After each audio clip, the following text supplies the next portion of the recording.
देशवासियों सावधान हो जाइए, देश को पाखंड और अंधविश्वास में घसीटने की पूरी तैयारी है।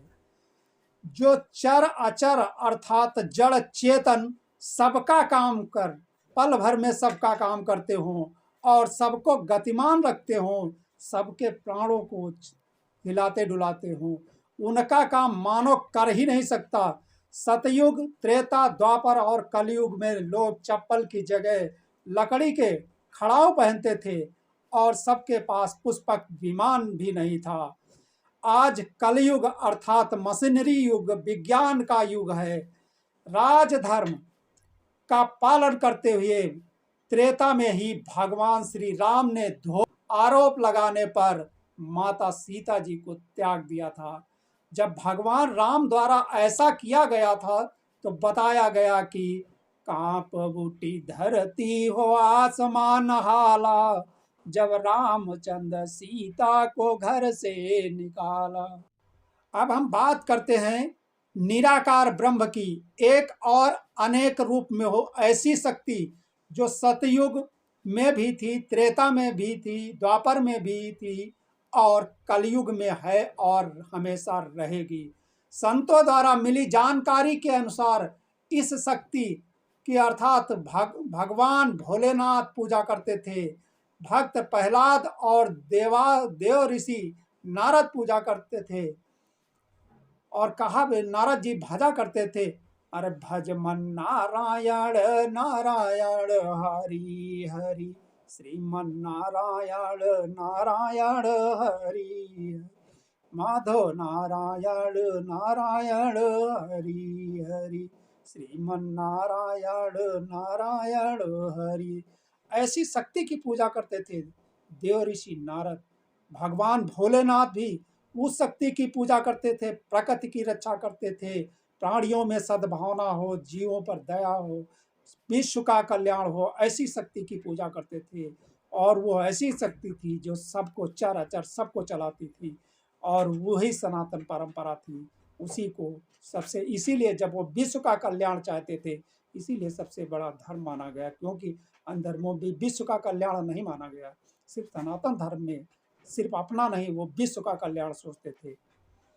अयोध्या, काशी और मथुरा के दिव्य और भव्य मंदिर नहीं थे हरदोई में, फिर भी नारायण ने नरसिंह का रूप धारण कर भक्त प्रहलाद की रक्षा की थी और हिरण्यकश्यप को उसके पापों से मुक्ति, श्राप से मुक्ति दिलाई थी। उस शक्ति को रामचरितमानस में वर्णन किया गया है।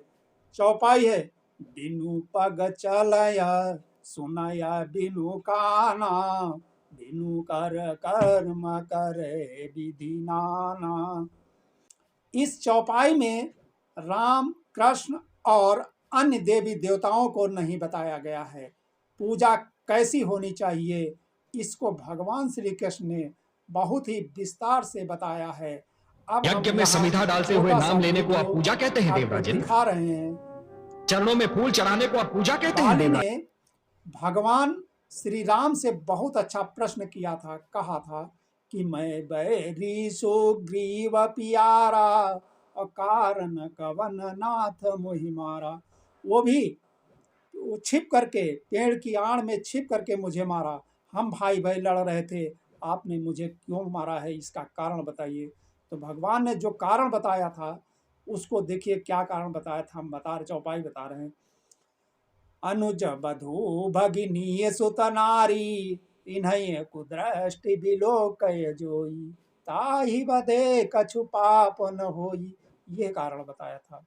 कुछ अपर कास्ट जो बीजेपी में है और मनु स्मृति को स्थापित करना चाहते हैं, वो अपने सिवा किसी को हिंदू नहीं मानते हैं। और ऐसे भी हैं, यदि उनके माँ बाप या सगे संबंधी भी बीजेपी का विरोध कर दें तो सीधे ले जा करके भगवान का विरोध मान करके उनका भी अपमान करने लगेंगे। ऐसे भी भक्त हैं। अब आगे मिलेगा वीडियो में, देखिएगा। यहाँ तक कि चारों मठों के शंकराचार्य को भी हिंदू नहीं मानते हैं। ये शंकराचार्य सभी धर्मों के ज्ञाता हैं। बीजेपी के कुछ अंध भक्तों को छोड़कर सभी हिंदू इन शंकराचार्यों की बातों को मानते हैं और अमल करते हैं। SC, ST, OBC अन्य पिछड़ा वर्ग की बात छोड़ दीजिए, अब तो ये पाखंडी यादवों को भी हिंदू नहीं मानते हैं, जबकि इस पवित्र जाति में भगवान श्री कृष्ण ने जन्म लिया था। आज भी 90% यादव मीट, मछली, दारू, गांजा, भांग से दूर है और जुआ भी नहीं खेलते हैं।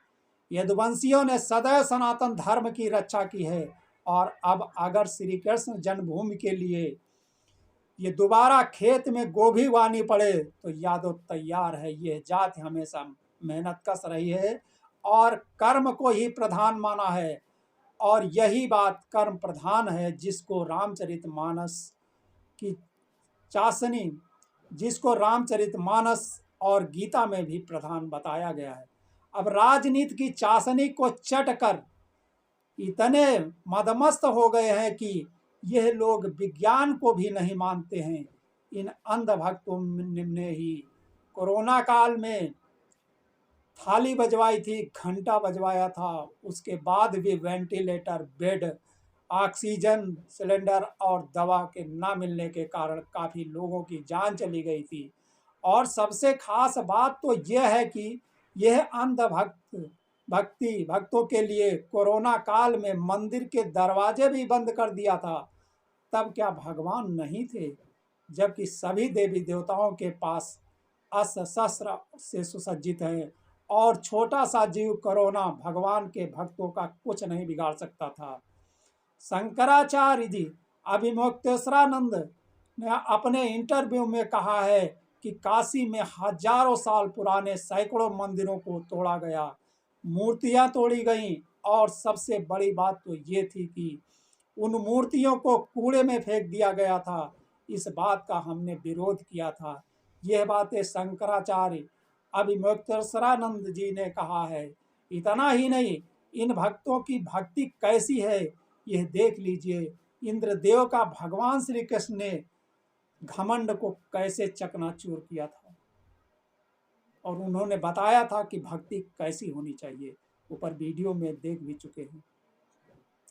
एक टीवी डिबेट में बीजेपी प्रवक्ता सुधांशु त्रिवेदी ने कहा, जब से राम मंदिर बनना शुरू हुआ है भारत की अर्थव्यवस्था में सुधार हो गया है। एक दूसरी डिबेट में एंकर अमीश देवगन ने कहा कि जो राम मंदिर जाएगा उसे अस्पताल जाने की जरूरत ही नहीं पड़ेगी। एक डिबेट में स्वामी दीपांकर जी ने कहा, भारत अकेला ऐसा देश है जहां पत्थर में भी प्राण डाले जा सकते हैं। राम मंदिर ट्रस्ट के महासचिव चंपत राय ने एक बयान में कहा, मोदी विष्णु के अवतार हैं।